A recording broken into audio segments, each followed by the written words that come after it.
Donc j'étais jusqu'à il y a quelques années professeur des universités à Sciences Po. Maintenant, je suis émérite et je continue à avoir un séminaire à Sciences Po, un séminaire de psychanalyse.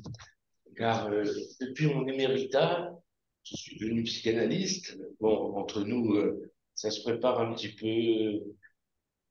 peu longuement avant, donc ça faisait quand même quelques dizaines d'années que je préparais le coup. Et maintenant, je suis très heureux de cette nouvelle vie qui est sans doute plus proche de ce que j'aime faire que de simplement parler. J'aime beaucoup écouter. Pourquoi ça bouge ce truc? Ah oui, c'est comme ça. C'est comme ça. Non, c'est comme ça. Ça bouge dans le monde. D'accord, très bien. Je trouve ça inquiétant parce que figurez-vous, je le disais à Nazaria tout à l'heure, si j'ai une béquille là, c'est parce que j'ai eu un accident il y a 4 ans chez les Juifs, évidemment, c'est-à-dire à la grande synagogue de Paris. J'étais invité pour une conférence sur psychanalyse de l'estrade et j'ai eu 10 opérations depuis, chirurgicales. Je suis vraiment bousillé, donc c'est pas sans danger d'aller dans ces contrées, hein. Donc j'espère que cette fois-ci, ça va bien se passer. En tout cas, je ferai attention en descendant.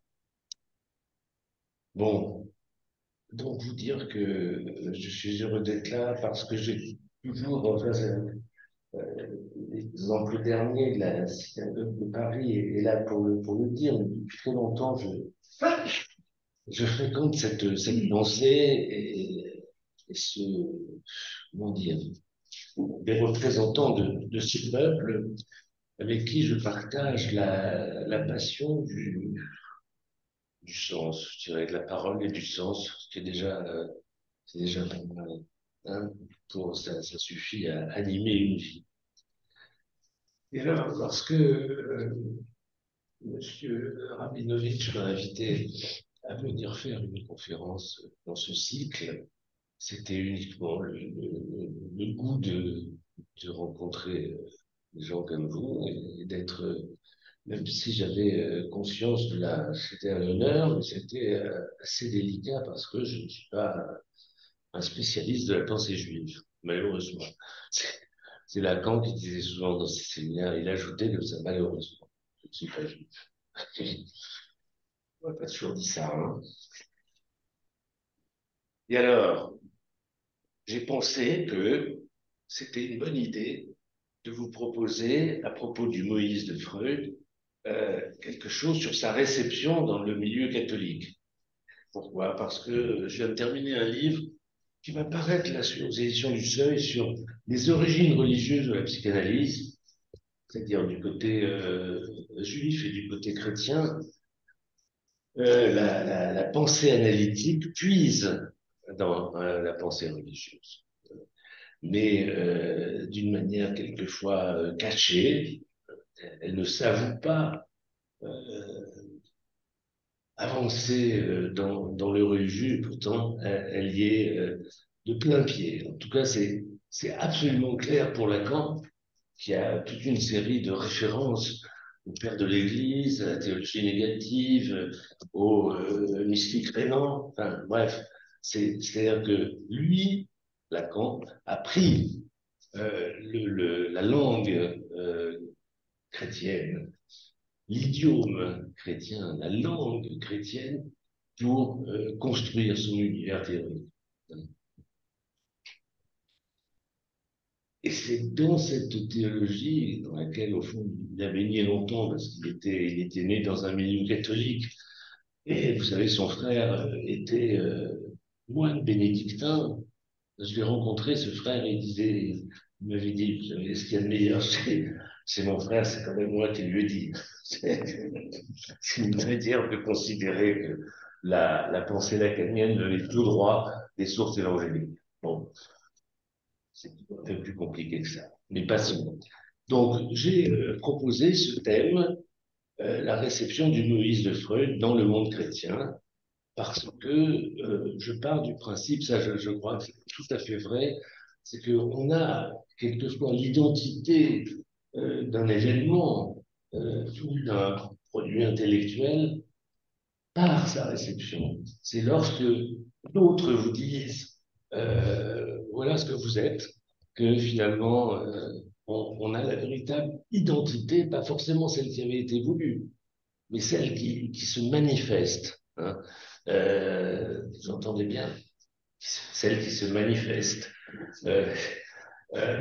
justement par cette réception, c'est-à-dire réception, c'est aussi retraduction, c'est aussi intégration dans l'univers de pensée de ceux qui découvrent ce monde, cette production intellectuelle. Et donc, c'est une manière d'identifier une œuvre que de considérer comment elle a été reçue. Voilà pourquoi je proposais ce thème, la réception du Moïse de Freud dans le monde chrétien. Voilà.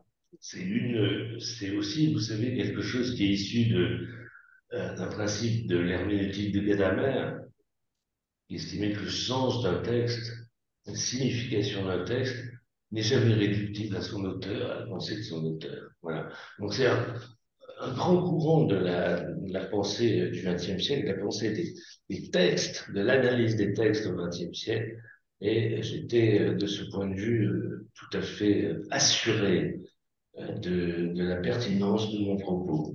Sauf que, sauf que, il n'y a eu aucune réception du Moïse de Freud dans le monde catholique, dans le monde chrétien. Vous entendez bien. Je vous assure que j'ai cherché, hein, que j'ai une petite connaissance quand même de ces productions intellectuelles, de ces milieux. Il n'y a rien eu sur le Moïse de Freud chez les théologiens ou dans la pensée magistérielle. Rien. Alors, il y a deux raisons à cela, je pense. La première, c'est les circonstances. 1939, pas forcément le meilleur moment pour produire une œuvre intellectuelle. Hein. Il y a d'autres événements qui prennent, au fond, les énergies et qui bougent quelque peu l'horizon d'attente. Donc il y a ça. Et puis il y a une seconde raison, je crois, qui est plus intéressante pour nous. Merci. Une seconde raison, c'est que le Moïse de Freud, c'est une affaire indigène. Indigène au sens, ça concerne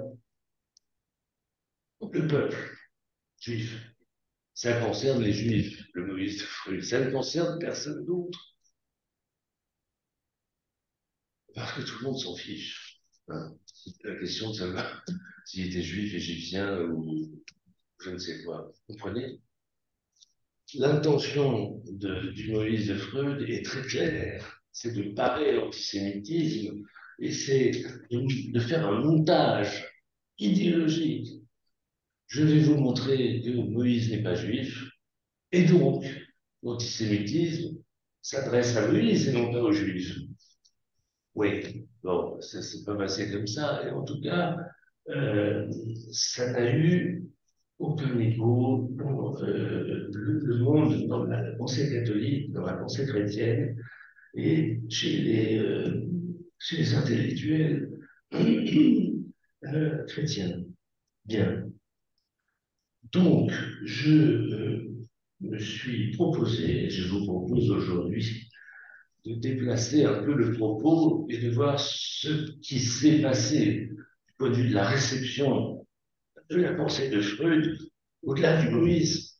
Parce que, bien sûr, il y a eu un certain nombre de publications de Freud, comme vous le savez, sur la religion, et dont les principaux, les cinq principaux sont en 1908, un article intitulé Actes obsédants et exercices religieux, où Freud analyse la, comment dire, la similarité entre les gestes de l'obsessionnel, notamment le ritualisme, et puis les gestes de la religion, et notamment de la ritualité.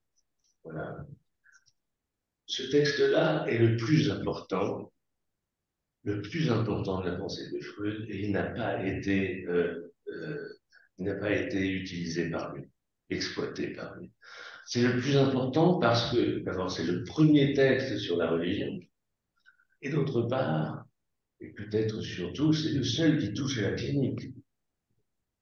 C'est un texte qui cherche à éclairer la clinique analytique par la référence à la religion et qui cherche à éclairer la religion par la référence à la névrose. Donc là, on a véritablement une intuition, vraiment l'intuition de Freud, elle se trouve là. Et elle se trouve là, elle s'impose au psychanalyste, à celui qui écoute des patients sur le divan. Ensuite, tous les autres textes sont d'une toute autre nature. Ils s'abandonnent la clinique et ce sont des textes qui sont euh, du côté de la sociologie historique, je dirais. Alors, il y a le premier en 1911, c'est Totem et Tabou, où Freud va examiner les sources de la religion primitive. Ensuite, en 1927, L'avenir d'une illusion, et en 1930, Malaise dans la civilisation, où Freud reprend une vaste entreprise de sociologie comparée, de sociologie historique comparée, et il donne une interprétation de toutes les démarches religieuses sur toutes les latitudes et dans tous les temps. C'est quand même très ambitieux. Et peut-être que cette volonté de tout dominer, alors que l'essentiel, l'éthique analytique, c'est justement pas tout, eh bien, est le signe d'un certain échec de Freud dans ce domaine, c'est en tout cas ce que je pense. Et puis le dernier texte, 1939, vous lisez le monothéisme, où il s'agit ici d'un texte sur l'antisémitisme, dont l'enjeu est de parer à l'antisémitisme essentiellement. Je vais y revenir. Alors, ce texte de 39, là, il a quelque chose d'étrange, parce que, d'une part, il n'a aucun rapport avec la clinique, ce par quoi pourtant a commencé l'investigation freudienne, et par ailleurs, c'est un texte qui commence par prendre des pincettes, comme on dit, c'est-à-dire que Freud, vous le savez, ne voulait pas heurter le catholicisme en Autriche, parce que c'était les partis catholiques qui protégeaient les juifs du nazisme. Je vois bien d'ailleurs entre nous en quoi un texte sur Moïse pouvait froisser les catholiques, enfin, de toute façon. Et par ailleurs, et ça c'est peut-être plus important, il ne voulait pas déposséder le peuple juif de son événement fondateur, la sortie d'Égypte et le don de la Torah, à un moment où, en effet, son identité était prise à partie par les forces nazies.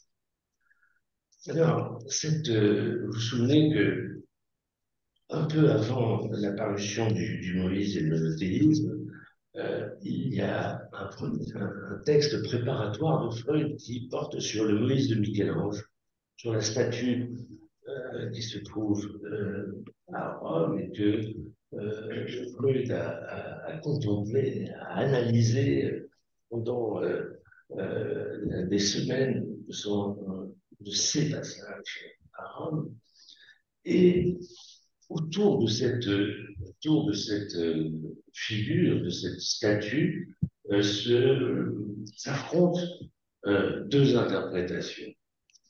Les deux interprétations en question, c'est la première, c'est Moïse qui s'apprête à entrer dans la colère à la suite euh,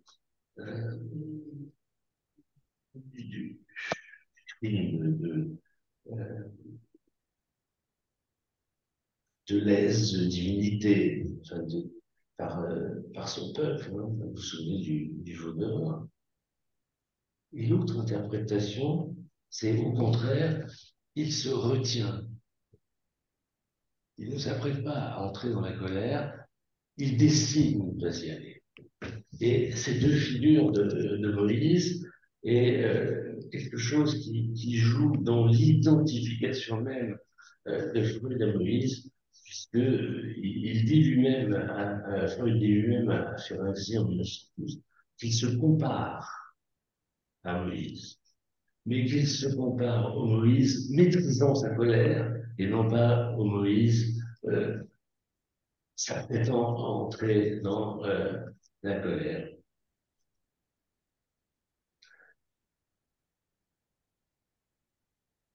Jones, le biographe de Freud, écrit dans la vie et l'œuvre de Freud, je le cite, lors des premières visites à Saint-Pierre, Freud fuyait le regard irrité du prophète, comme s'il était lui-même l'un de ces Israélites désobéissants, ce qui nous laisse supposer que Moïse figurait bien l'image d'un père en colère.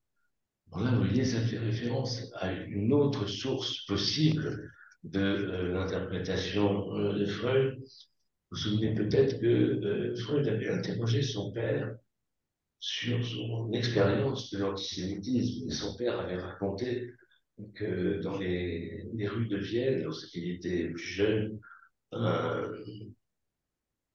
un passant avait arraché sa casquette au père de Freud. Il l'avait jeté par terre en disant ramasse-la. Et Freud demande à son père alors qu'est-ce que tu as fait? Il lui dit je l'ai ramassé. Ça, c'est une blessure que Freud a portée toute sa vie. L'impuissance du père, le père falot, le père qui n'ose pas se dresser dans l'adversité. Et il se trouve que le père qui ne peut pas se dresser dans l'adversité, c'est un juif dans l'antisémitisme. Alors, vous voyez comment cette interprétation de la statue a à voir avec l'identité même de Freud et son rapport à sa filiation et à son passé.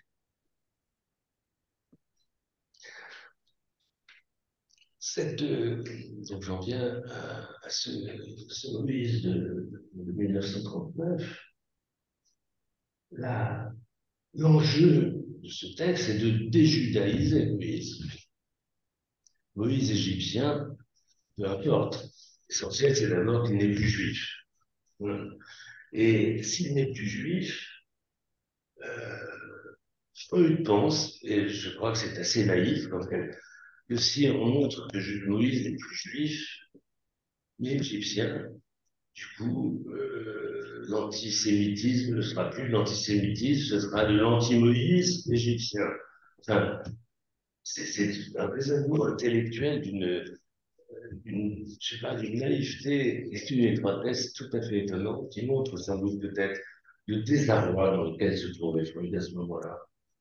Alors, déjudaïser Moïse, c'est aussi montrer que un créateur est toujours un exilé.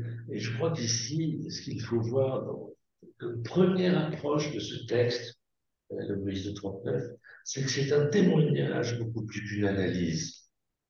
C'est un témoignage de Freud, de la possibilité de s'inventer une judéité sans judaïsme. C'est ça l'enjeu. Comment être juif en étant athée? Comment être juif en étant incroyant? Et Jones dit bien que Freud s'est promené dans sa vie en athée heureux, bienveillant, calme, bienveillant à l'égard des croyants. Il était euh, très combatif à l'égard de la croyance, mais pas à l'égard des croyants. Ça, c'est intéressant à noter. Donc, être juif sans judaïsme, voilà l'enjeu. Et pour cela, eh bien, c'est Freud qui parle, c'est Freud qui s'engage dans cette voie. Il va essayer d'analyser l'antisémitisme en le ramenant à sa plus simple expression. D'où ça naît, l'antisémitisme? D'où ça vient? Qu'est-ce qui se passe, hein, euh, dans dans le sentiment antisémite? Et donc, ce qui est tout à fait intéressant là, c'est que Freud, pour euh, l'expliquer, cet antisémitisme, il reprend les thèses des antisémites, c'est-à-dire qu'en gros, il rend les juifs responsables de l'antisémitisme. Si on est antisémite, c'est parce que les juifs font tout pour qu'on le soit. D'abord, première chose, euh, la, la haine des juifs est alimentée par leur croyance dans leur propre supériorité. C'est ça le paradoxe, hein, qui est permanent dans l'analyse de l'antisémitisme, c'est que, en fait, cette stigmatisation, cette persécution, cette volonté d'anéantissement, il vient de la supériorité et non pas de l'infériorité de la possible victime, le peuple juif. Et lorsque Freud songe à cette première thèse des antisémites, c'est-à-dire l'antisémitisme vient de la croyance que les Juifs ont dans le caractère électif et unique de leur vocation et de l'amour que Dieu leur porte, eh bien, ceci-là est pour lui quelque chose euh, qui vient de loin et qu'il faudrait tenter de réparer. Il faudrait demander aux Juifs d'en rabattre. C'est étonnant quand même, hein, pour quelqu'un qui se bat contre l'antisémitisme. Je commence à dire, écoutez mes enfants, il y a des antisémites, c'est un peu de votre faute. Commencez par être moins orgueilleux et ça ira peut-être mieux. Étrange, hein, comme premier mouvement, hein, enfin, je trouve. Et il, euh, il écrit il écrit dans Moïse et le monothéisme que le grand fondateur du christianisme, c'est Paul, hein, Paul de Tarse, Saint Paul, et non pas Jésus. Hein. Il pense que Jésus était un peu un illuminé et que celui qui a été important, c'est Paul, parce que grâce à l'idée de rédemption, il est parvenu à conjurer le spectre de la culpabilité humaine, et parce que il a abandonné en même temps l'idée que le peuple juif était le peuple élu, en renonçant, vous savez, à la circoncision. Et c'est comme ça que la nouvelle religion est devenue universelle. Donc voilà la première thèse de Freud sur les racines de l'antisémitisme. La deuxième thèse des antisémites que Freud reprend, c'est l'idée que la haine des Juifs est alimentée, attendez bien, par leur refus, le refus des Juifs d'admettre la mise à mort de Dieu. La mort de Dieu est un thème qui parcourt toute l'histoire de la psychanalyse jusqu'à et lacanien post-Lacan. C'est une question extrêmement importante pour fonder la vision du monde des modernes. Pourquoi? Parce que si on considère ce qu'on a toujours, historiquement, c'est avéré, hein, ce qu'on a toujours considéré, c'est que Dieu est tout-puissant. Si Dieu est tout-puissant, alors il est méchant.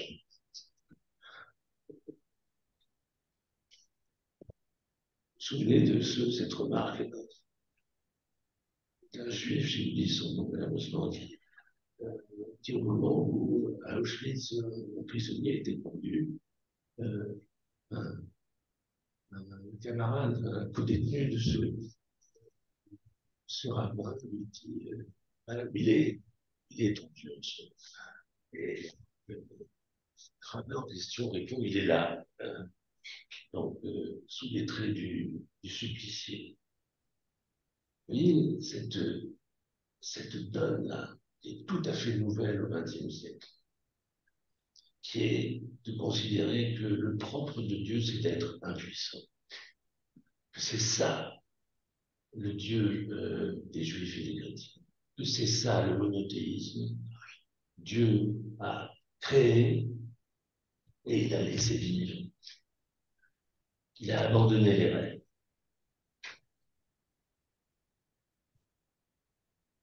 Ça sauve l'innocence de Dieu, bien sûr. Mais d'un autre côté, l'impuissance de Dieu peut conduire à la négation de Dieu. Vous voyez bien que la pente est très douce. Il est très facile de passer de l'impuissance divine à l'inexistence,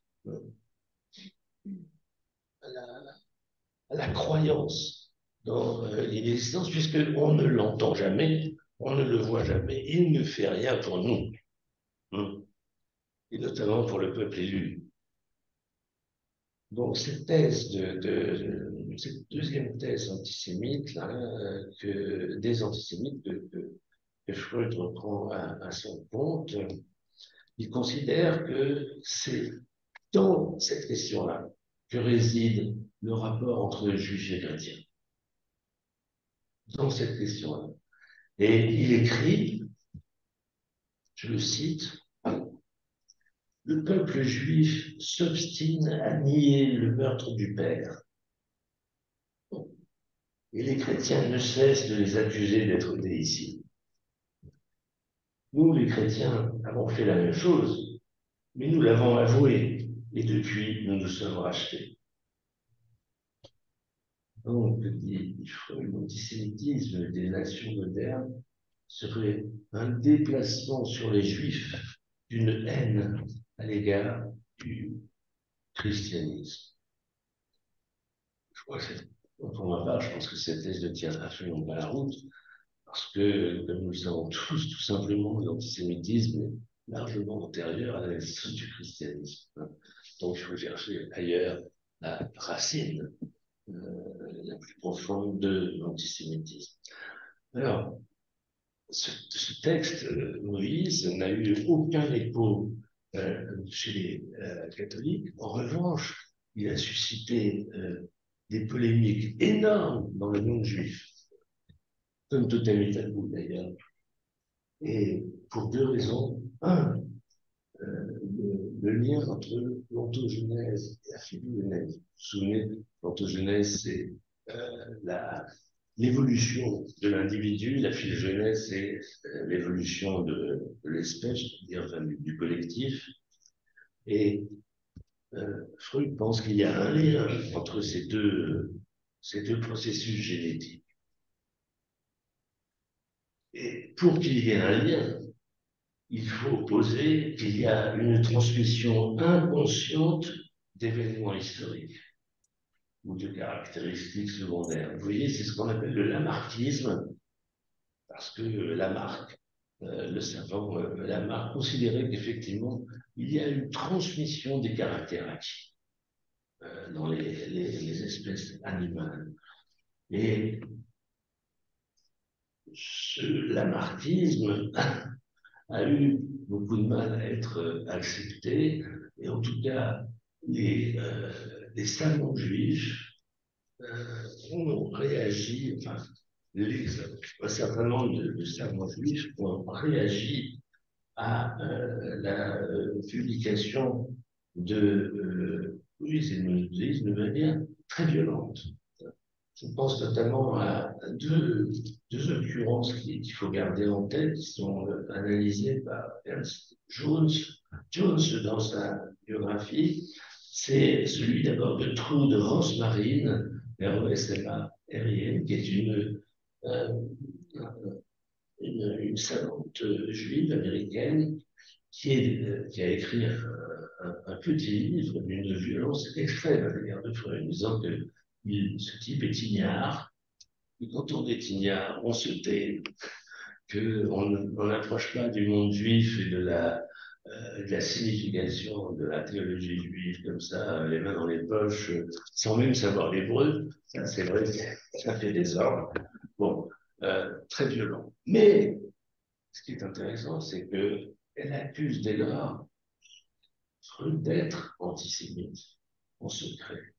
Au fond, Moïse et le monothéisme, c'est un texte d'un antisémite. Lorsque Freud rapporte le raisonnement antisémite, il est à l'aise dans dans ses raisonnements. Vous voyez, ce soupçon, c'est très insidieux, c'est très fort, c'est très méchant. Et il y a un autre rabbin qui a beaucoup critiqué Freud, également dans un livre qui s'appelle Shalom Yehuda, Y-H-U-D-A, et où il reproche à Freud son inconséquence. C'est-à-dire que Freud balance des textes comme ça sans trop savoir ce qu'il dit. C'est pas étayé sur des connaissances et ça peut avoir des conséquences même assez déplorables. Alors lorsque Freud dit que toute sa vie, il s'est conduit en athée naturel, en athée naturel. C'est-à-dire qu'il n'a pas de contentieux personnel. Et il ajoute à un moment dans sa correspondance avec le pasteur Pfister, il dit la psychanalyse n'est ni pour ni contre la religion. Bon, je crois que c'est absolument faux. La psychanalyse de Freud est totalement contre la religion. Contre la religion et même et d'abord contre la religion juive. D'ailleurs, il dit dans le même texte que la religion est le principal adversaire de la psychanalyse. Et le principal adversaire de la psychanalyse, on comprend bien pourquoi, parce que, en fait, d'un côté, il y a une célébration de l'infantilisme, enfin, c'est la thèse de Freud, du côté de la religion, et du côté de la psychanalyse, il y a un essai de maturation psychique, un essai de faire en sorte que la peur ne paralyse plus les êtres humains comme s'ils étaient des enfants démunis. Et de ce point de vue, si la religion est le principal adversaire de la psychanalyse, c'est d'abord parce que la psychanalyse de Freud veut éradiquer la religion. Alors, ce que je vous propose maintenant, vu quelle est l'intention de Freud et quelles sont les thèses sous-jacentes à l'écriture de Moïse et le monothéisme, je propose de voir, comme je l'avais proposé, quelle a été la réaction de la pensée chrétienne, et notamment catholique, à l'égard de la psychanalyse et des thèses de Freud au départ, en faisant malheureusement impasse sur Moïse et le monothéisme, puisqu'il n'y a pas eu, à ma connaissance, et si l'un d'entre vous découvre quelque chose de ce côté-là, je serais reconnaissant de me faire savoir, mais à ma connaissance et à la connaissance des historiens de la psychanalyse, il n'y a pas eu de réaction des chrétiens au Moïse, alors qu'il y a eu des réactions très violentes à l'avenir des religions. Un peu moins à l'aise dans la civilisation, mais l'avenir des religions qui pose la thèse de la religion n'est illusion, bon, ça a déplu aux religieux. Alors, si maintenant, j'espère que euh, on, j'ai entendu un peu de temps, hein. Oui.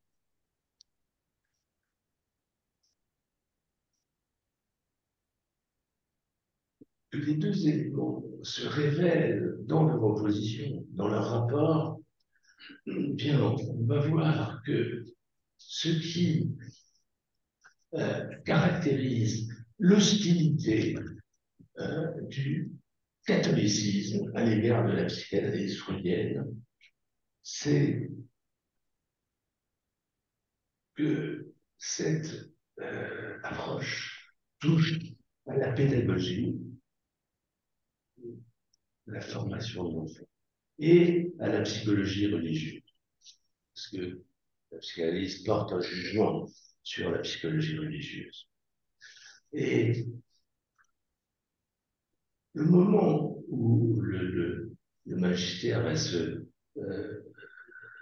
sortir de l'ambiguïté et condamner très fermement la psychanalyse, c'est sur deux dossiers, sur la morale conjugale, d'une part, et sur la chasteté sacerdotale, d'autre part. Le magistère catholique est opposé à la théorie de la sublimation.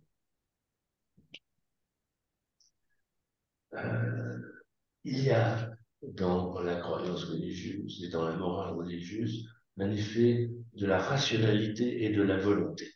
Voilà. C'est quelque chose de clair et de volontaire. Nous voulons être celui-ci, et cette question du rapport, de la place de la volonté dans la pensée religieuse a été un des enjeux permanents des disputes depuis le Moyen Âge, notamment depuis le XIVe siècle, avec la grande opposition entre les dominicains et les franciscains sur volonté ou sagesse de Dieu.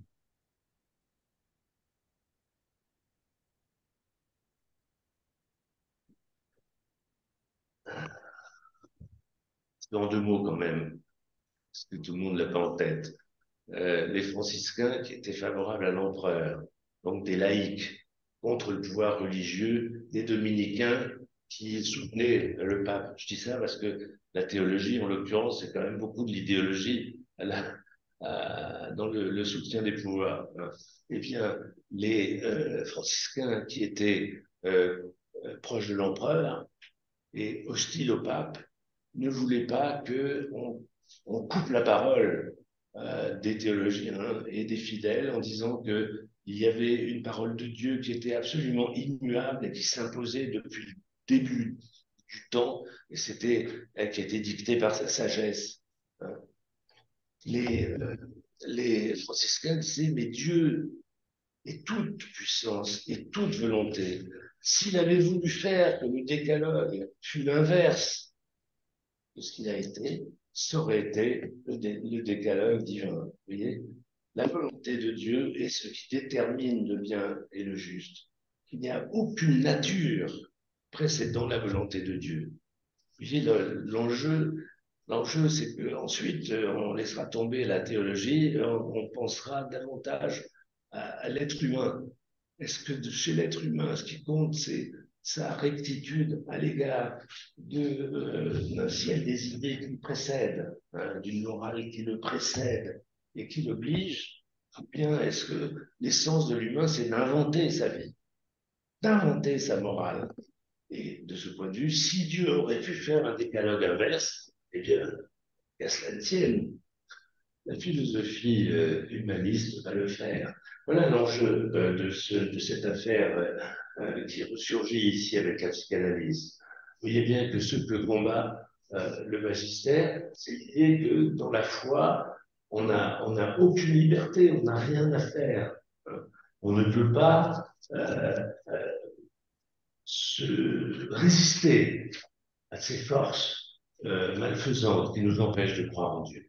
C'est la sexualité, évidemment. Hein, évidemment. Donc, opposition à la sublimation, opposition au déterminisme. Il ne faut pas relativiser le rôle de la conscience et de la volonté. Et puis, ceci, ensuite, se fixe sur la sexualité, hein, avec une condamnation de l'éducation sexuelle. Il ne s'agit pas de tout découvrir, il faut laisser les choses dans l'obscurité. Opposition, ou à ce qu'ils appellent, parce que le magistère catholique appelle le pansexualisme freudien. Tout vient de soubassement sexuel. Et opposition à l'attention portée par la psychanalyse je cite, aux tendances inférieures de la personnalité. Et alors, le comble, c'est la supposée sexualité infantile. Là, ça passe pas du tout. Alors, ce qu'a cherché à faire ce qu'ont cherché à faire les penseurs catholiques et le magistère suprême, c'est de distinguer dans le freudisme la méthode et la doctrine. Pourquoi? Parce que la méthode elle-même, libre association et écoute intégrale, c'est quelque chose qui ressemble un peu aux exercices spirituels du christianisme. Il est très difficile de condamner une pratique qui consiste à écouter la parole du patient, du croyant, du ce que vous voulez. En revanche, on va pouvoir pointer que cette méthode qui est bonne est au service d'une doctrine qui est mauvaise. Et la doctrine mauvaise, c'est tout simplement la théorie philosophique qui sous-tend cette méthode. Alors je cite l'Osservatore Romano, qui est, pardon, qui est le journal officiel du Vatican, souligne au moment de la mort de Freud cette audacieuse aventure, mais il fustige la théorie philosophique qui la sous-tend, celle-ci étant dit peu constructive et ajoutant, comme c'est souvent le cas dans la pensée sémite, un petit coup de patte gentil sur la pensée sémite, ça fait pas de mal et ça resserre les liens. Voilà. Et alors, qu'est-ce qui va se passer à partir de 1949, 1948-49, après la Shoah? Il est extrêmement difficile de continuer pour les catholiques, pour le Vatican, essentiellement, de stigmatiser la pensée juive.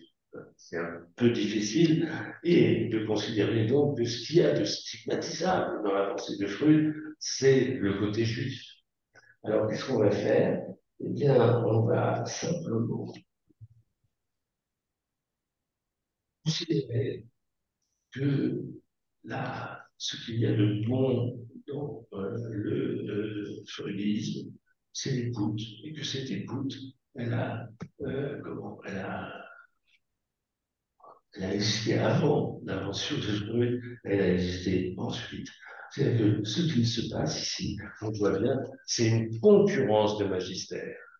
Le magistère analytique et le magistère religieux à propos de l'interprétation de la parole humaine et de l'interprétation par rapport à un donné théorique. Donc, ce qui va se passer à partir des années 50, c'est que la, le magistère catholique va interdire tout simplement la pratique de la psychanalyse euh, aux chrétiens, considérant que la confession est largement suffisante. Et par ailleurs, il va bien insister sur le fait qu'il n'y a rien à chercher du côté des causes sexuelles, parce que l'humanité ne se réduit pas à ces pulsions qui la déborderait. On doit centrer l'attention sur la conscience du sujet et sur la maîtrise de soi. Et ainsi, vous voyez, on sépare la doctrine et la méthode. Donc, on sauve ce qui est écoute, l'écoute bienveillante,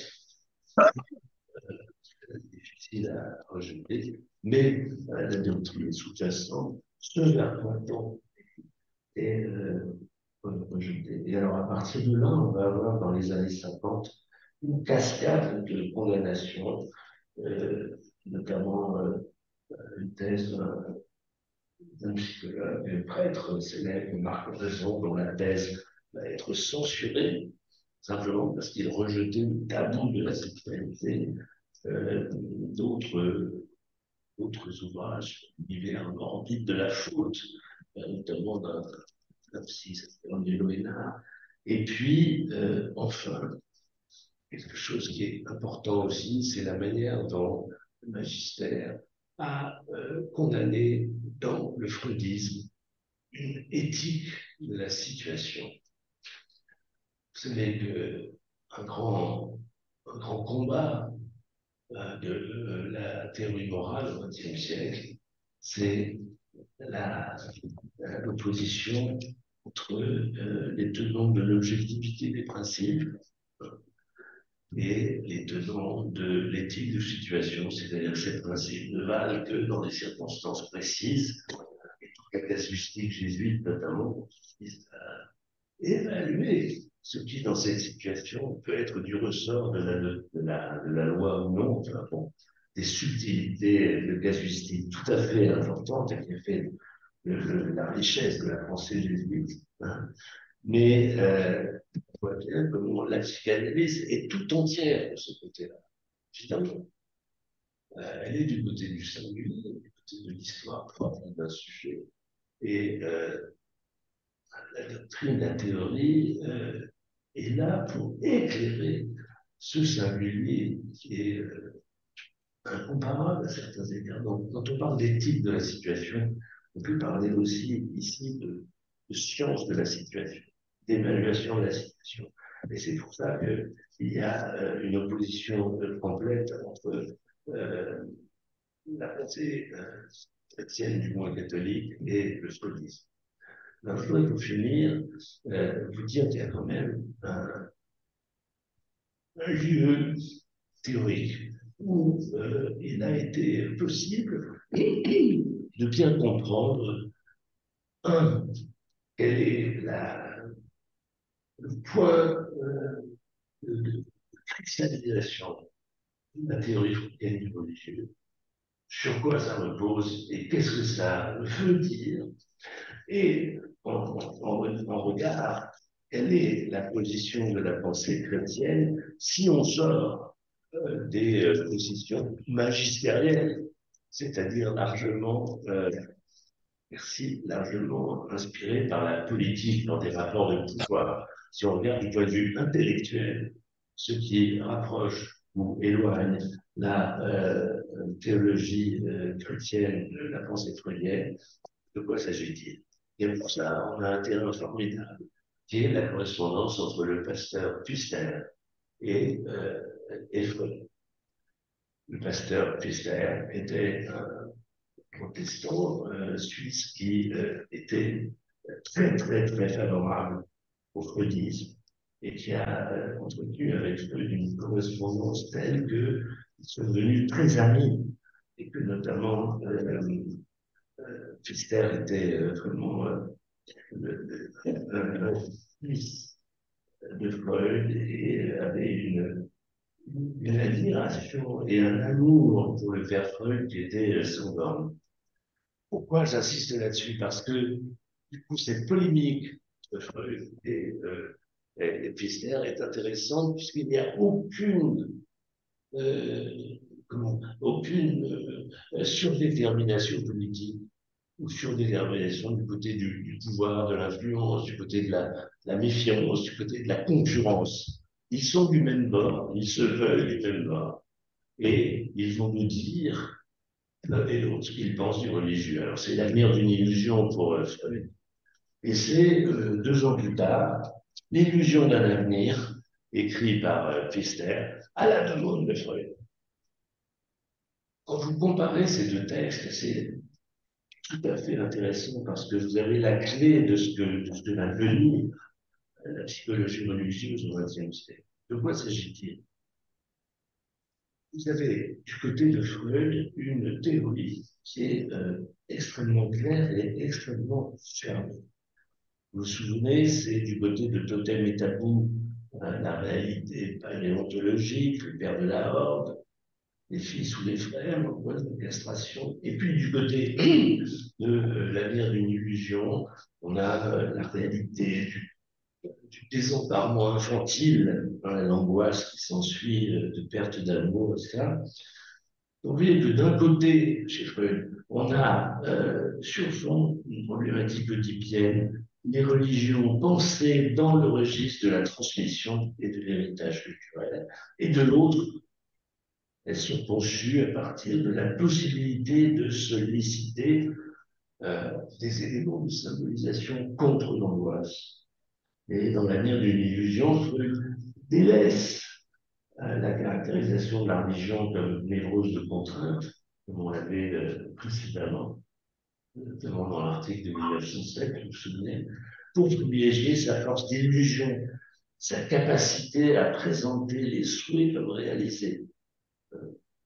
Et là, on quitte le registre névrotique pour entrer dans le registre psychotique à partir de l'analogie qu'il pose entre la religion et l'idée délirante.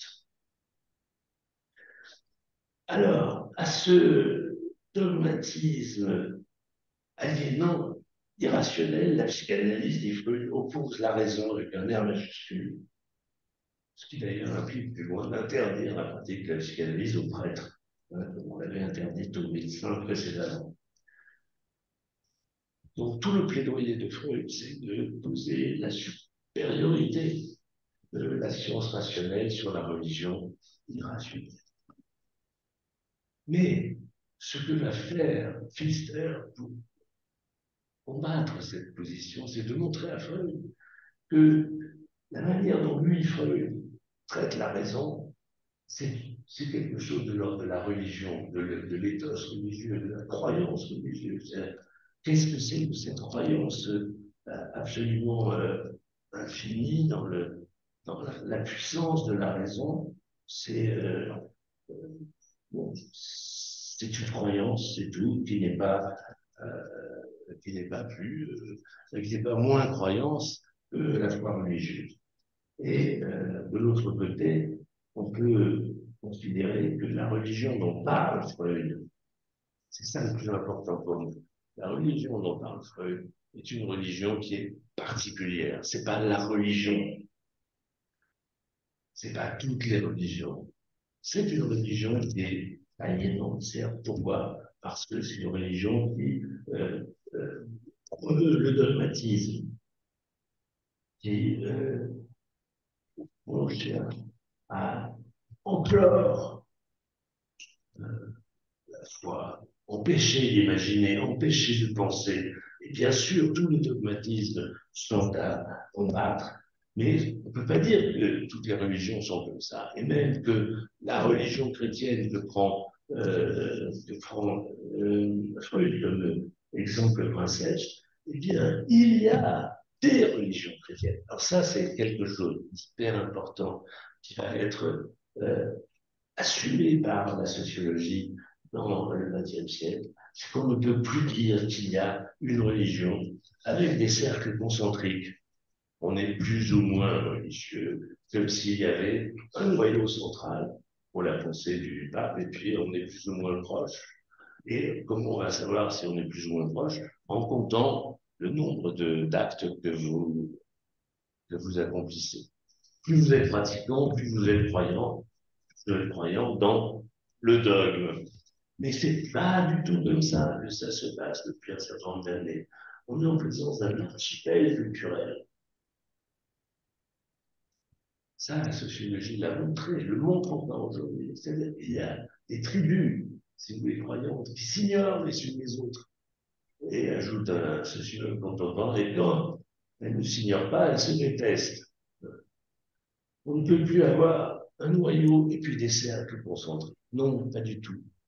Euh, Chef de cercle dit c'est des milliers d'éclats d'évangile à la surface de l'océan sans qu'un gros bateau passe pour les ramasser.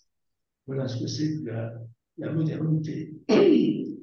Une modernité qui est complètement en accord avec le judaïsme, avec l'infinité des interprétations possibles, au sens propre du terme. Du côté de l'interprétation, c'est infini, c'est illimité. Tout doucement, le christianisme revient à adopter cette attitude que le judaïsme enseignait bien avant elle. Et ça conduit à quoi? Ça conduit, on dit bien, à l'émiettement, c'est-à-dire à l'esprit sectaire. Sectaire en sociologie, c'est pas du tout péjoratif. L'esprit sectaire, c'est simplement, on est intensément entre soi et intensément différent des autres. ces limites, bon, c'est l'homogénéité dogmatique à l'intérieur du groupe. Alors que la dynamique Église, c'est le plus grand nombre. On élargit, on ratisse large. Au bout de la volonté Église, c'est tout le genre humain. Voilà pourquoi le judaïsme est une secte. Ça, on cherche évidemment à regrouper tout le genre humain. Et c'est exactement ce que devient la religion chrétienne au XXe siècle, ce qui nous permet de dire quoi? De dire que, me semble-t-il, il y a une affinité entre la modernité individualiste, subjectiviste, pluraliste, etc., et, et l'émiettement des bras, et l'infinitude des interprétations. Donc il y a paradoxalement, si vous voulez, paradoxalement, oui, je trouve ça paradoxal quand même, il y a au point d'horizon, de fuite, de l'horizon d'attente de l'évolution religieuse en modernité, l'idéal juif.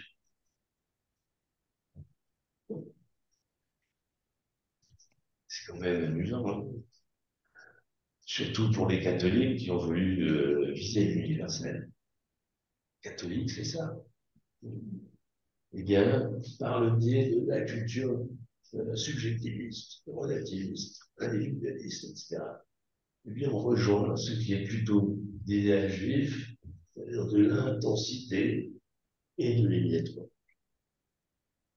Et non pas cette voie d'intégration sur un seul axe, avec des intégrations évidemment toujours ratées. Bon, je vais laisser le reste parce que on n'a pas le temps, j'ai parlé trop longtemps. Donc, une autre fois, peut-être, on pourra se parler des autres choses, notamment de ce que Lacan a fait, tout ça. Très intéressant. Merci d'avoir supporté que je ne vous parle pas de Moïse.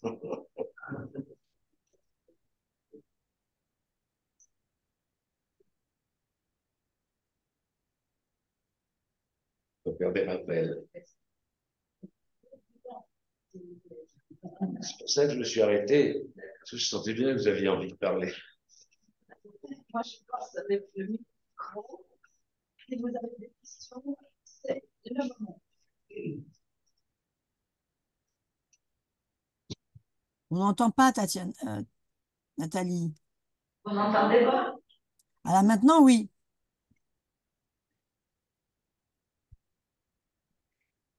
C'est un peu maladroit mon propos, mais tout à l'heure vous avez dit ça.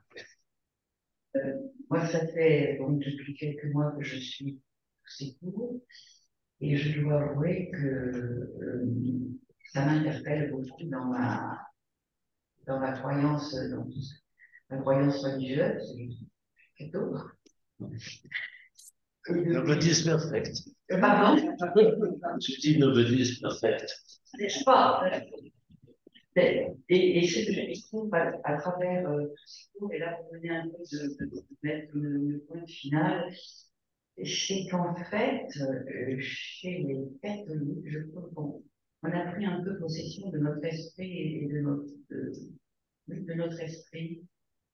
On nous enlève une forme de liberté et pour moi, elle commence justement à partir de l'apôtre Paul. Alors bien sûr, je suis un peu maladroit, ce que je dis. Oui, donc on nous a pris notre liberté. Pardon? Je veux dire, on nous a pris notre liberté. Parce qu'en fait, Qui on? on va dire, c'est la structure religieuse, voilà, c'est ça. Et la culture qu'on a reçue, la culture qu'on a reçue, il y a pas des mauvaises choses, mais je m'aperçois qu'en fait,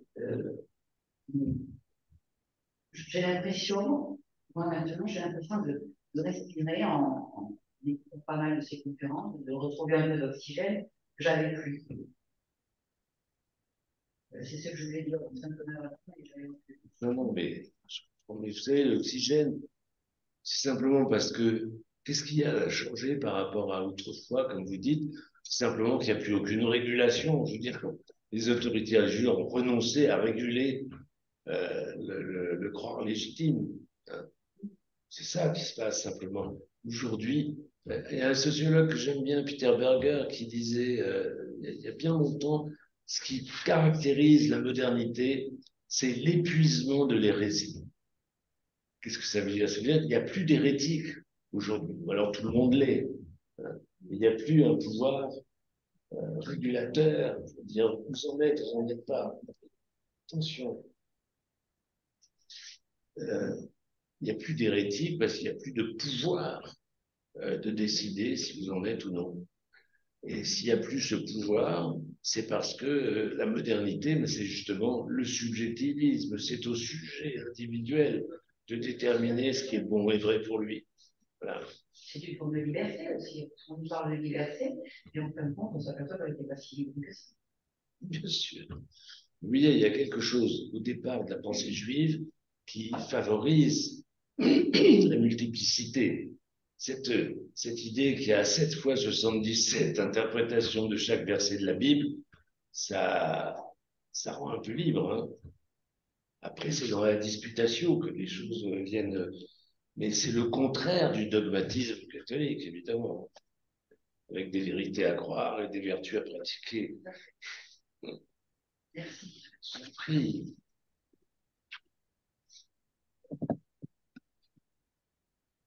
Est-ce que je peux poser une question?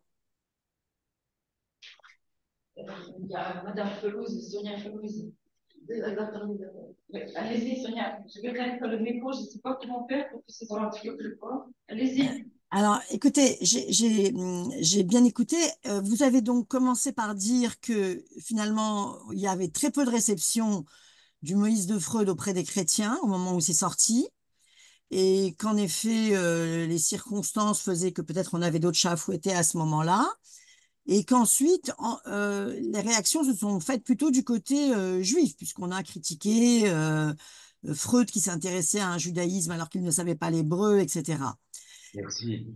Et ensuite, ma question est la suivante, c'est que en fait maintenant aujourd'hui, de plus en plus les archéologues et les historiens tentent à penser qu'en effet Freud n'était pas fou et qu'il est fort possible que ce monothéisme vienne d'Égypte et que Moïse ou quelqu'un, enfin ou un groupe de prêtres, etc. Mais ce qui m'intéresse surtout, c'est les raisons pour lesquelles euh, finalement les chrétiens n'ont pas tellement réagi et les juifs ont surréagi.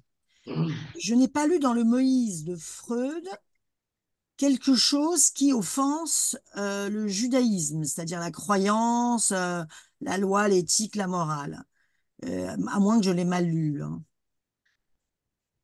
Mais non, mais simplement, ce qui est très, très offensant, c'est que euh, tout ça, finalement, ce serait égyptien.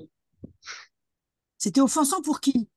Mais pour les Juifs, Oui, mais à quel moment? Parce que on leur retire ce qui a été leur identité, qu'ils ont affirmé, qu'ils ont porté, et dont ils ont souffert d'ailleurs quelquefois. On dit, ben non, tout ça, c'était en fait, euh, Moïse a créé le peuple juif, et Moïse était égyptien, il a créé son peuple, et ça n'a rien à voir avec le véritable héritage juif, et ça n'a rien à voir surtout avec, si vous, il y a une différence, une césure entre l'antisémitisme et les sémites. C'est quand même énorme comme thèse. non, c'est une thèse absolument extraordinaire et qui tend à être un tout petit peu aujourd'hui accréditée, mais la question est la suivante, est-ce que ce sont seulement des intellectuels juifs post-Shoah? Parce qu'aujourd'hui, il ne me semble pas que la réception est aussi négative La réception de quoi? du livre de Freud. Ah mais, attendez, oui, chez les Juifs, vous voulez dire? Oui, absolument, bien sûr, chez les juifs. Oui, oui. Écoutez, c'est un peu normal, il n'y a pas eu, il y a eu un texte récent, vous savez peut-être de Yerushalmi Oui, sur le Moïse, qui est oui, effectivement très, très délicat. oui. Hein. C'est ni une condamnation, ni une emphase positive, mais ce que va chercher. Pourquoi on peut s'intéresser au Moïse de Freud? c'est en ce qu'il révèle, non pas de l'histoire supposée de l'humanité et du peuple juif, mais ce qu'il révèle de la pensée de Freud et des débuts de la psychanalyse. De cela, il est révélateur, vous comprenez? C'est Absolument. maintenant qui intéresse les exégètes ou les écrivains.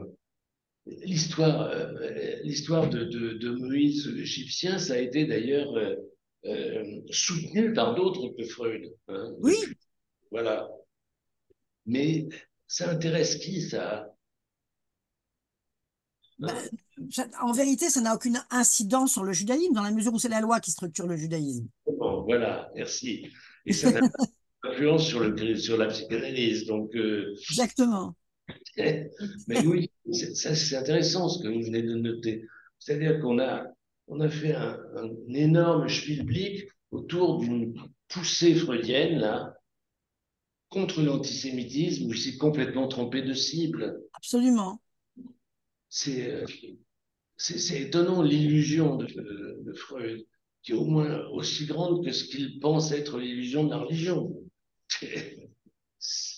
C'est, et ça montre surtout à quel point il avait dans son œuvre des éléments de construction de son identité, de réparation de son histoire personnelle, de rapport à son père, au judaïsme, etc.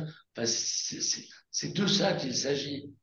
Et je pense que tous les écrits de Freud qui ont pour thème la religion, à part le premier, qui reste tout à fait important, tout ça, c'est vraiment de l'ordre du journal intime. Enfin, ça devrait pas être publié comme du scientifique, parce qu'il le présente comme ça. Ouais, Mm. quand même, le toupet de dire voilà ce qui s'est passé autrefois. Moi, je le sais. Ah, Il était lui-même, n'est-ce pas, extrêmement passionné par la culture égyptienne, il me semble. On a retrouvé plein de choses dans son cabinet. mais bien sûr, Mais c'est c'est pas. ça qui l'a fasciné, en fait. Il avait envie de s'identifier à une culture plus grande que celle de son père. Oui, peut-être. Mais oui, il avait surtout envie d'échapper à l'antisémitisme. Et je dois dire que quand on lit Freud, on se dit, c'est, il y a quelque chose il y a quelque chose qui ne va pas. Lorsqu'il donne comme racine, comme source de l'antisémitisme, cette, ce sentiment de supériorité qu'auraient les Juifs enfin, à propos de leur identité, où il prend ça? Il prend ça à cause de la difficulté du côté de la conversion, des choses comme ça. Mais enfin bon, je pense que la fierté d'être musulman ou d'être catholique est au moins aussi forte. Hein. C'est le propre de la croyance religieuse, ça. Donc je pense que ce qui se passe dans la théorie, ce qui se joue, pardon, dans la théorie freudienne du religieux, c'est vraiment une question d'identité, d'image de soi. Et je trouve que ce mélange des gens n'a pas été très fécond pour Freud et pour la réception de son âge. Mais c'est aussi la période où les intellectuels juifs se distinguaient enfin, en nombre, aussi dans la société allemande et autrichienne et tout autour de lui. C'est un contexte général qui a peut-être donné ce sentiment à Freud qu'il y avait une espèce de sentiment de supériorité, bah, comme on dit aujourd'hui que les Juifs sont infiltrés ont infiltré les médias et sont partout au poste. C'était un peu sa période aussi. Et Ouais. c'est ça. Et dire que les Juifs ont infiltré les médias et le reste, oui, et pourquoi pas. Mais ce qu'il faut ensuite montrer, c'est qu'il y a une volonté commune de tous ces infiltrés de présenter un visage uni et une politique unie. Vous voyez, le lien Exact, entre l'infiltration et le complot, c'est là que ça se situe l'antisémitisme. C'est pas bien dans la. sûr. Voilà. Mais Freud essayait peut-être d'expliquer, de se prendre une distance par rapport à ces manifestations intellectuelles où beaucoup de juifs étaient présents, et il essayait finalement de relativiser, peut-être, en disant que finalement, oui, les juifs sont ce qu'ils sont, mais finalement, à l'origine, c'était un Égyptien. C'est pas le judaïsme qui a tout inventé. Mais vous trouvez que le fait de dire que Moïse est égyptien est une manière de parer l'antisémitisme? Non, je pense que c'est un leurre pour lui. C'est une idée, Oui, oui, bien sûr. parce que je vois absolument pas le rapport. Ah, non, parce que c'est d'autant plus difficile à comprendre le rapport que Moïse est très, très important aussi dans l'exégèse chrétienne, puisqu'il est une Oui. préfigure du Christ. Et puis, est-ce que la figure d'Abraham n'est pas aussi importante que celle de Moïse? Parce que bon, la loi, mais le fondateur, le premier pas du croyant, c'est quand même Abraham. Oui, mais Abraham est universellement reconnu et n'est rejeté par personne, tandis que Moïse apporte la loi, et c'est la loi qui fait le judaïsme. Alors, tout à fait. Ça, c'est une manière d'interpréter la fête. Et vous avez raison, c'est une version tout à fait plausible. Mais il y en a une autre qui est de dire que simplement, c'est pas simplement la loi, c'est le fait que les Juifs, non pas Moïse, vis-à-vis des Juifs, les Juifs se sont reconnus dans Moïse et dans le décalogue. Et ça, c'est pas si simple, parce que justement, il y a eu quand même le four d'or, il y a eu les hésitations, il y a eu le retour en arrière. En effet, Bon, je veux dire, c'est une interprétation, mais il y en a d'autres. Hein. si on se lance dans l'exégèse, on en a pour des jours. Je vous remercie en tout cas. Merci. Daniel est la même question. Je crois que Freud était persuadé d'avoir découvert les lois du fonctionnement psychique. Ah, mais oui. C'est-à-dire qu'il a laïcisé l'homme. Ici, on est dans un lieu laïque. Merci d'avoir souligné que ce n'était pas évident d'être d'une institution juive laïque, mais quand même, on commence à savoir faire. Par exemple, Moïse. Moi, il peut se comparer à Moïse parce qu'il a inventé, il a découvert quelque chose qui n'était pas connu avant. Et de la même façon, Moïse a apporté aux hommes quelque chose qui n'était pas connu avant, c'est-à-dire une loi à valeur universelle. Et même le concept, l'idée même de loi universelle. Oui. Il me semble que une façon d'être d'accord avec vous sans le faire. Oui, c'est quand même étrange, une loi universelle qui est portée par le peuple le plus petit et le plus étranger. C'est ça qui pose problème. Euh, L'horizon de la diversité, la sortie de la diversité, c'est l'universel. L'horizon de la sortie de la diversité, c'est l'universel, il y en a pas.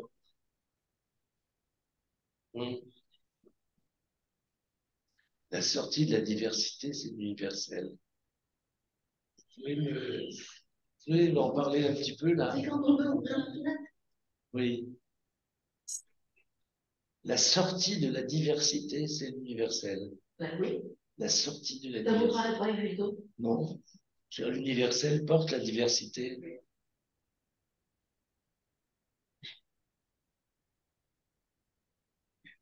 Bonne question.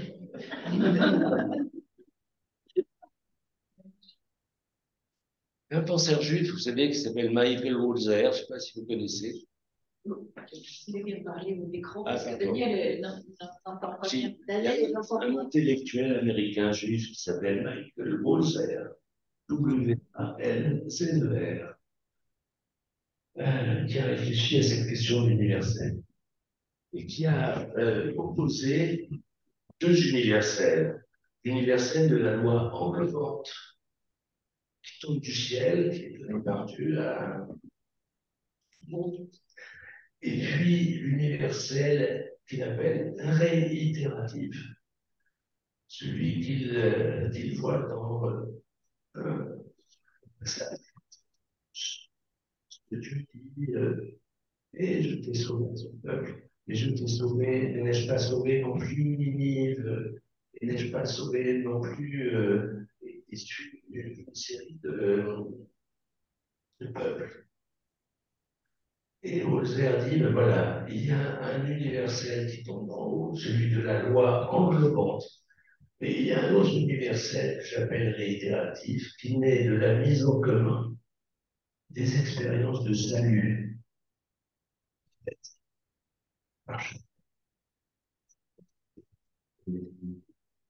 Universel, n'attends pas, c'est une reconnaissance. Sauver, comme persécuter, sauver, en mettant ensemble nos expériences, on parvient à l'universel. C'est pas l'universel qui nous est imposé dans l'eau, c'est l'universel qui est de l'échange, du murmure entre nous. Et c'est l'universel qui montrait comme ça. C'est assez beau. Et c'est évidemment le contraire de la loi totalitaire, fasciste, etc., qui s'impose à tout le monde. C'est fou qu'en se parlant les uns des autres, on finira par voir que nous avons beaucoup de points communs. C'est ça l'universel.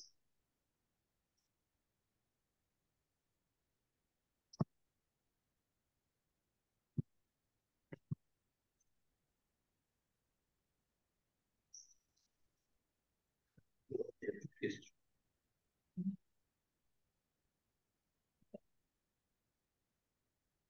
Merci, mesdames. Merci, mesdames. Merci, messieurs. Merci beaucoup.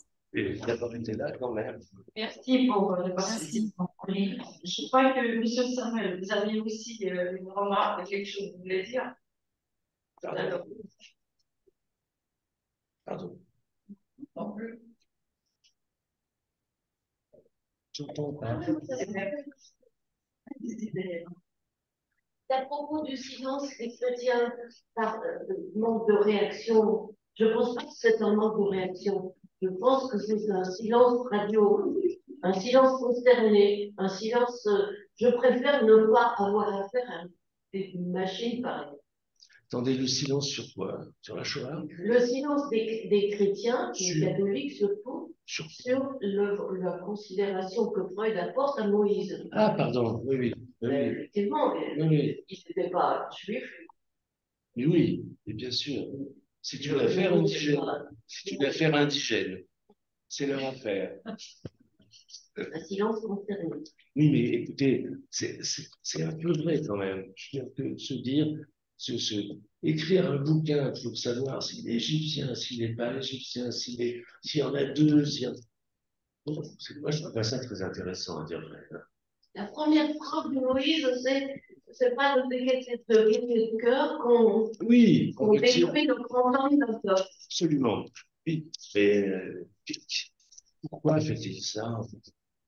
Il fait ça pour parer l'antisémitisme. Parce qu'il a découvert l'ambivalence dans toutes les psychés. Oui, enfin, vous savez, l'ambivalence, ça peut conduire à la modestie. Ce que disait Wittgenstein, vous vous souvenez, ce dont on n'est pas sûr, on le tait. Du verbe taire, se taire. Et alors, on peut se taire quand on ne sait pas trop. On n'est pas forcé de publier quelque chose pour secouer le. Hein, je sais pas. Moi, je suis très mal à l'aise avec le Moïse de Freud. Hein. Franchement, il y a quelque chose de pathétique dans le fait de voir comme si Freud se débat comme ça, se débat dans son berceau sur mais la paix. Il allait mourir là-bas. Est-ce que vraiment c'était la peine d'aller chercher ça? Ça vous fait rire? Oh, mais c'est bien. Ça, c'est l'humour juif.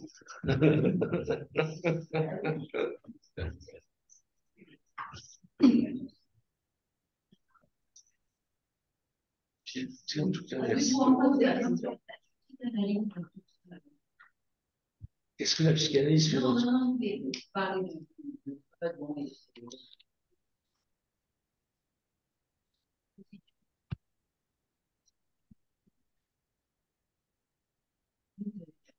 oui, en fait, Je veux dire, attendez une seconde. non, bah, oui, parce que, bon, vous n'appréciez pas oui, c'est Freud, mais en tant que psychanalyste, c'est ça que Ah, c'est toi? Oui. Ah bon, mais. Et bien, en tant que psychanalyste, oui, que Freud en tant que Je l'ai psychanalyste. arrêté sur mon téléphone. en tant que psychanalyste, il a Résonne écrit sur mon ordinateur. une suite qui est tout à fait intéressante. Il n'y a donné aucune suite. Pourquoi? Parce qu'il a été très vite emporté par l'autre question de la philogenèse. C'est ça qui est l'histoire. C'est rouge quand je l'ai mis ce matin. Et regardez ce qui s'est passé dans les années 30 autour de l'universalité que Machine de Deep, ce qui s'est passé dans les années 30 autour de l'universalité du complexe de Deep. Je ne sais pas si vous vous souvenez de cette affaire. Il y a des observations ethnologiques qui viennent au jour, et certains ethnologues, Malinowski essentiellement, et ensuite il y aura Margaret Mead qui tiendra la même position, estiment qu'il y a des sociétés où le complexe d'Oedipe n'existe pas. Et alors, eh bien non, du côté de Freud et de Jones, c'est l'explosion possible, puisque c'est ce qui structure l'esprit humain. Puisque c'est pas possible, et on va montrer que les ethnologues se sont trompés. Ils se sont trompés pourquoi? Parce qu'ils n'ont pas vu que les argonautes du Pacifique occidental, ben, en fait, ils ont refoulé l'affaire. Ils n'ont pas voulu voir. Au Belgique, ils le vivent. Alors qu'il suffisait simplement de dire ce type de complexe, mais la structure est remplie par des personnages différents. En l'occurrence, là, c'était les oncles maternels. Et voilà. Quelle importance! C'est la structure qui compte, c'est-à-dire cette rivalité. Et que ce ne soit pas papa et maman. Qu'est-ce que ça peut nous faire? Oui, mais ça, non. Il fallait que jusqu'au bout, jusqu'au remplissage de la structure, ce soit identique et universalisable. Et c'est là où ça pêche. Vous savez, la psychanalyse, justement, elle sert beaucoup trop, je trouve. Elle sert beaucoup trop à porter l'universel, notamment dans nos sociétés occidentales, divisées, pluralistes, etc. Pourquoi? Parce que la psychanalyse, je ne sais pas si vous vous souvenez, je n'ai pas du tout envie qu'on reparle de ça, mais voilà, souvenez-vous, non pas vos sentiments alors, mais de ce qui s'est passé au moment du mariage pour tous. La psychanalyse est intervenue dans le débat public comme les religieux, les catholiques essentiellement, voilà, dans tous les pays et civilisations, ça. On va passer ça et c'est ça. C'est-à-dire que dans la famille bourgeoise occidentale. Mais c'est pas vrai. L'ethnologie, ça sert à ça. Ce n'est pas vrai. Lorsque Marie Balmary, qui est une psychanalyste reconnue, et lacanienne, plus ou moins, a écrit un article disant de tout temps, le père est celui qui a épousé la mère et donné vie à l'enfant, et la mère est celle qui a porté. Ben, c'est pas vrai. Voilà. Pour toutes les langues, elle dit la langue révèle quelque chose. Pour toutes les langues, c'est ça. Donc, arrêtez de nous dire que on peut faire une famille avec deux homos et. Ben, si. La langue permet de dire qu'une famille, c'est pas le géniteur et la génitrice, c'est deux personnes ensemble pour élever un enfant. On peut le dire, c'est ça la liberté de la langue.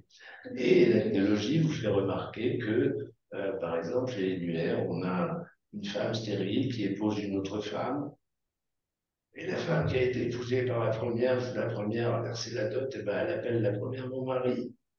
Elle appelle mon mari.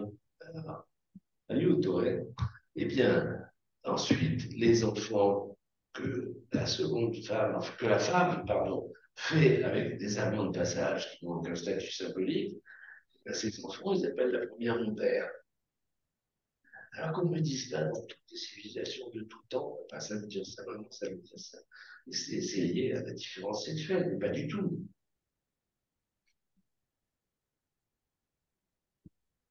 Et dans certaines civilisations, je trouve ça formidable. L'ethnologie, je l'assure, ça rend modeste, ça lave un peu le cerveau de nos certitudes. Eh bien, dans certaines civilisations, il n'y a pas un nom pour subsumer tous vos rôles. C'est-à-dire que je change de nom quand je suis un père, je change de nom quand je suis un mari, je change de nom quand je suis un chasseur. Ce qui me donne mon nom, c'est la relation dans laquelle je me trouve. Attendez, ça, c'est vraiment certainement juste partout. Simplement, certains ont besoin de subsumer tout ça sous un nom commun, sous un nom, enfin, un nom propre, prendre en commun tous ces rôles, et d'autres non. On n'a pas besoin. Ce qui est vrai, c'est que c'est la relation qui donne la domination. Et ça me semble incontestable. C'est de l'autre que j'apprends qui je suis. Et j'adviens par là. À moi, j'adviens par là. Vive la vie. Vive la vie. Et ben voilà.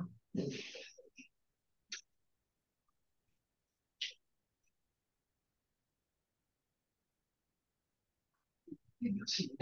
Je vous remercie. Merci. Présent. C'était sympathique. Je vous dis à la semaine prochaine pour la conclusion de ce cycle en présence de M. Christian Hoffmann, qui finalement c'est lui qui initié ce cycle, et psychanalyste. Quant à lui, c'est lui qui a initié le cycle. Et c'était conçu pour Sciences Po d'ailleurs. Donc nous sommes, on dirait, le cobaye pour, comment dirais-je, D'accord. pour voir ce que ça donne et quelles idées ça provoque. Je pense que c'est très utile pour nous tous tout d'abord, et surtout pour les gens qui ont. Mais vous avez trouvé une unité. Vous avez trouvé une unité dans toutes ces conférences, non? Merci et merci pour cette et merci pour les présents.